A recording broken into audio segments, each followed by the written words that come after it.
Hello bachcho, let's read this question. The question says a bomb of mass 30 kg at rest explodes into two pieces of masses 18 kg and 12 kg. The velocity of 18 kg mass is 6 meter per second. Then the kinetic energy of the other mass is. तो आइए इस question को solve करते हैं। तो इस question में हमें कहा है एक बॉम्ब है जिसका मास है 30 kg। वो अभी रेस्ट पर है। रेस्ट पर वो एक्सप्लोड होता है दो पीसीज में जिसका मासेस है जिनके मासेस हैं 18 kg एंड 12 kg। 18 kg वाले का वेलोसिटी है 6 मीटर पर सेकेंड। तो जो दूसरा पार्ट है 12 kg वाला उसकी हमें काइनेटिक एनर्जी फाइंड आउट करनी है।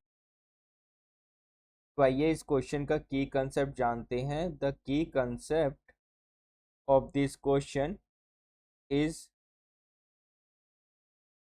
Conservation of linear momentum. Conservation of linear momentum क्या कहते हैं?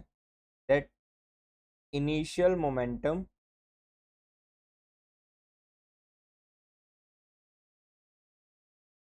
Before explosion is equal to final momentum after explosion. तो जितना मोमेंटम एक्सप्लोजन से पहले था उतना ही मोमेंटम एक्सप्लोजन के बाद रहेगा। अब बिफोर एक्सप्लोजन मोमेंटम कितना है? जीरो, क्योंकि पार्टिकल क्या है? रेस्ट पर है।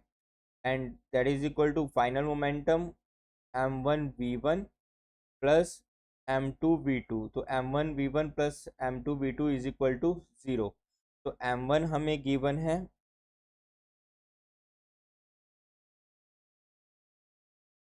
18 and v1 is 6 plus m2 हमें गिवन है 12 एंड v2 को हम v लेट कर लेते हैं, दैट इज इक्वल टू 0। तो यहाँ से v की वैल्यू आ जाएगी that is equal to minus of 18 multiply 6 upon 12। तो 6 टू द 12 एंड 2 9 द 18। तो -9 मीटर पर second.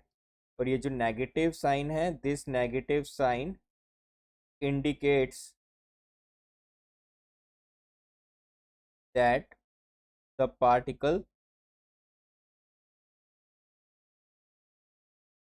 moves in opposite direction। तो इस नेगेटिव साइन का सिर्फ इतना ही मतलब है कि जो बॉडी है वो ऑपोजिट डायरेक्शन में मूव कर रही है। तो नाउ हम काइनेटिक एनर्जी फाइंड आउट करते हैं।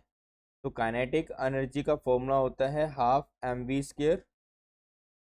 तो हाफ इंटू एम हमें गिवन है 12 एंड वेलोसिटी हमारे पास आई है 9। तो 9 का स्क्वायर, तो ये हो जाएगा 6 into 81, that is equal to 6 1 the 6 and 6 8 the 48।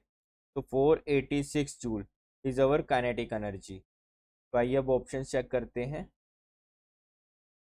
तो first option is 243 joule which is incorrect and second option is 486 joule जो कि करेक्ट होगा। तो I hope you will understand this question.